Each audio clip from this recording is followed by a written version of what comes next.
Halo semuanya, Assalamualaikum warahmatullahi wabarakatuh. Selamat datang di channel Guru Ridwan. Jangan lupa ya, subscribe, like, comment, and share.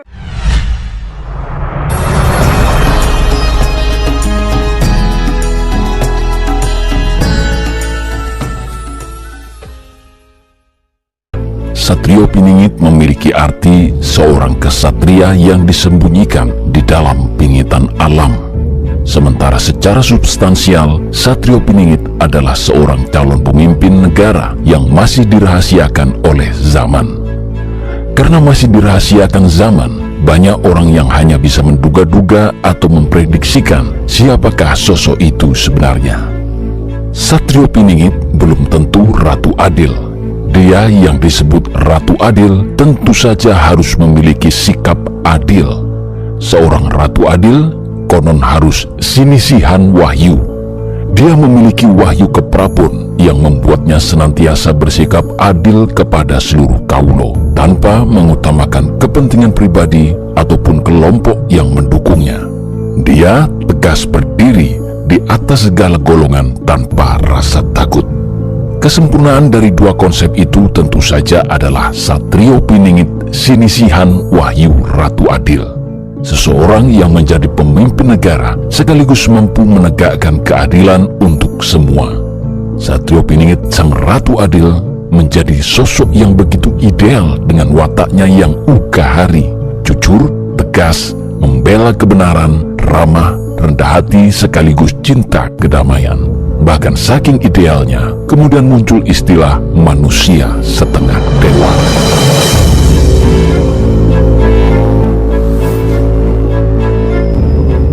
Mengacu pada karya-karya Raden Ronggowarsito sebelum munculnya eksistensi Ratu Adil, ada beberapa Satrio Piningit yang bakal memimpin negeri. Mereka adalah Satrio Kinunjoro Murwo Kuncoro, Satrio Muktiwibowo Kesandung Kesampar, Satrio Cinumput Sumelo Atur, Satrio Lelono Topong Rame, Satrio Piningit Hamung Tuwo, Satrio Buyung Pambukaning Gapuro, dan Satrio Pinandito Sinisihan Wahyu atau Satrio Piningit sang Ratu Adil yang ditunggu-tunggu itu.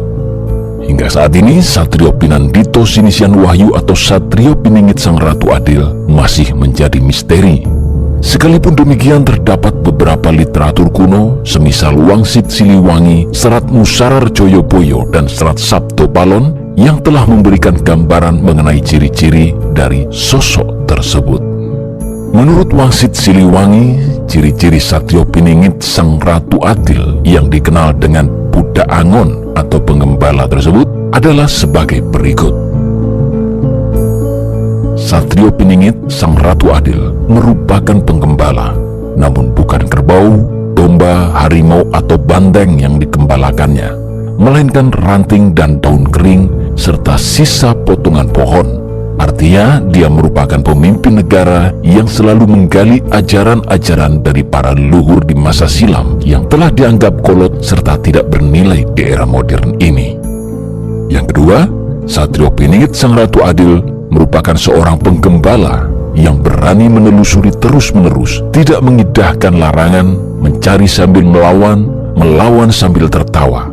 Artinya, dia adalah seorang pemimpin negara yang terus berusaha mencari jalan keluar dalam memperbaiki kehidupan bangsa dan negaranya. Seorang pemimpin negara yang berani menegakkan kebenaran sekalipun banyak tantangan yang dihadapi. Bila ada yang melawan atau mencemoh, hanya ditanggapi dengan bersenda gurau, tanpa perlawanan fisik dan kekuatan pasukan semisal angkatan bersenjata, polisi, atau satuan polisi pamong praja misalkan.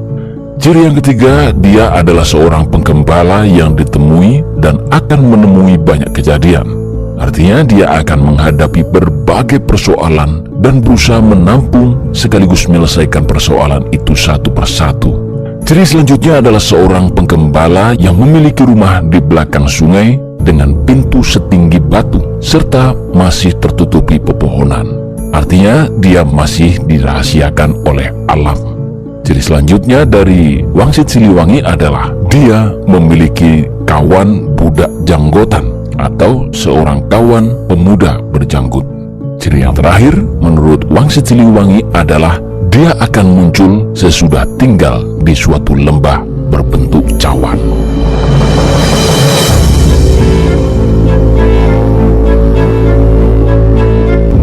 Bila mengacu pada Serat Musarar Joyoboyo pada bait-bait terakhirnya, Satrio Piningit Sang Ratu Adil memiliki ciri-ciri sebagai berikut. Dia merupakan putra Bathara Indra yang berhati mulia dan selalu memancarkan air kehidupan bagi sesamanya, memberikan minuman bagi orang-orang dahaga, memberikan kesejukan jiwa bagi orang-orang yang kegerahan. Dia merupakan dewa berbadan manusia dan berparas Bathara Kresna. Artinya dia memiliki kulit hitam atau sawo matang. Dia merupakan Bathara Wisnu atau manusia yang berasal dari Jawa. Karena Bathara Kresna merupakan titisan Bathara Wisnu sekaligus menjadi andeng-andenging jagat, maka dia selalu proaktif dalam hamemayu hayuning pawono dan akan menjadi pusat perhatian dunia. Ciri selanjutnya, dia memiliki jiwa Bolodewo. Artinya dia memiliki jiwa jujur dan tegas. Berkat kejujuran dan ketegasannya itu, dia akan memberi hukuman kepada orang-orang yang bersalah, sekalipun dari keluarga atau kelompoknya sendiri.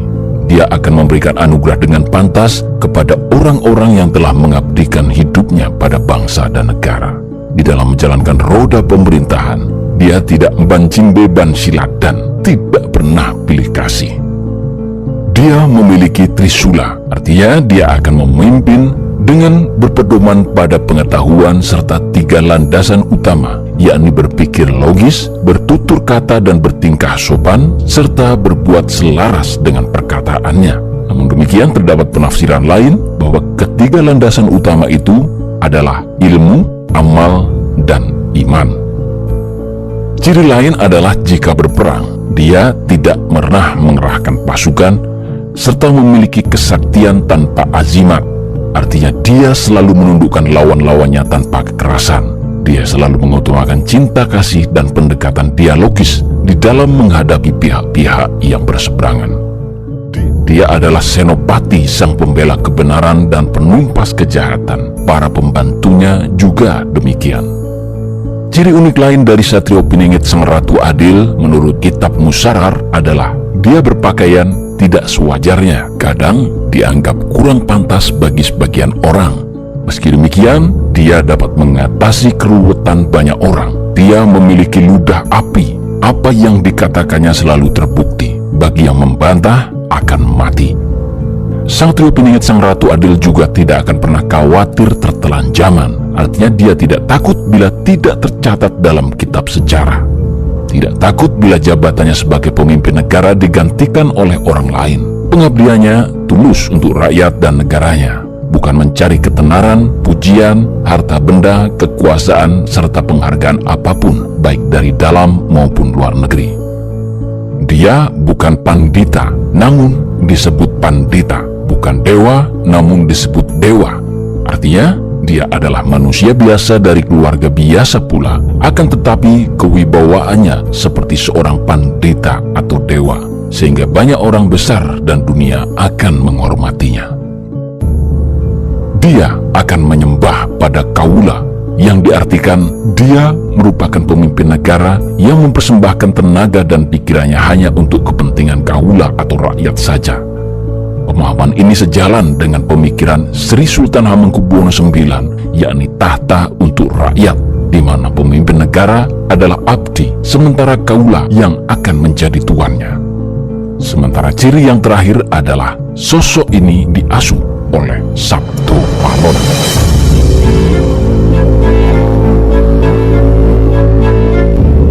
Ciri-ciri Satrio Piningit Sang Ratu Adil juga dituliskan dalam Serat Sabto Palon. Menurut Serat Sabto Palon terkait ciri-ciri tersebut adalah sebagai berikut. Dia merupakan orang Jawa Tulen yang memiliki nama tua. Dia memiliki pengetahuan yang sangat luas dan memadai. Dia mengamalkan ajaran-ajaran luhur yang dapat diteladani oleh seluruh kaulanya. Dia menjadi guru bagi orang Jawa yang telah kehilangan kejawaannya. Artinya, ajaran yang diberikannya bukan sebatas tata cara, tradisi, dan kebudayaan Jawa semata, namun pula bagaimana menjadi orang Jawa yang berkepribadian Jawa. Selain sejumlah karya sastra di atas, banyak pula tinjauan dari para winasis Pulau Jawa yang memberikan pendapatnya bahwa kehadiran Satrio Piningit Sang Ratu Adil akan ditandai dengan 3 tahapan yang berupa simbol peristiwa atau kejadian, yakni simbol Senopati, simbol Bojonegoro, dan simbol Notonegoro. Pada tahapan simbol Senopati, kehadiran Satrio Piningit Sang Ratu Adil akan ditandai dengan peristiwa bencana yang akan menelan banyak korban jiwa. Peristiwa itu akan memotivasinya untuk melakukan tindakan meredam. Pada tahapan simbol Bojonegoro, Satrio Piningit Sang Ratu Adil digambarkan mampu meredam bencana tersebut, membawa kehidupan baru yang aman, damai, dan tentram bagi seluruh kaulo. Sementara pada tahapan simbol Notonegoro, Satrio Piningit Sang Ratu Adil akan melaksanakan tatanan-tatanan baru di dalam negaranya tersebut. Pada tahapan ini, dia akan menjalin hubungan dengan para leluhur terdahulu. Melalui hubungan tersebut, dia akan menjamin kelangsungan hidup bangsa dan negaranya secara dinamis.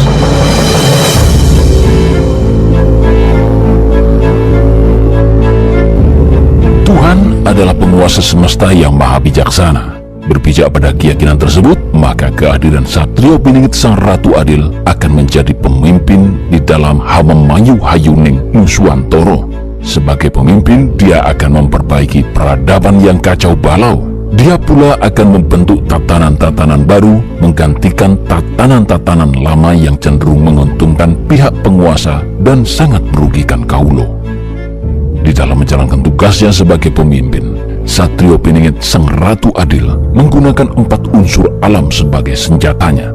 Adapun 4 unsur alam tersebut adalah air untuk menenggelamkan bagi yang memusuhinya, api untuk membasmi atau membumi hanguskan keangkara murkaan, tanah untuk mengutuk dan mengubur musuh-musuhnya, dan angin sebagai pelindung atau perisainya. Demikianlah sekilas konsep spiritualitas Jawa terkait Satrio Piningit Sang Ratu Adil. Ada yang menganggap tokoh ini sebenarnya sudah muncul saat ini di tempat yang tidak diketahui. Namun lepas dari itu semua, yang terpenting bagi kita adalah senantiasa membangun diri sendiri.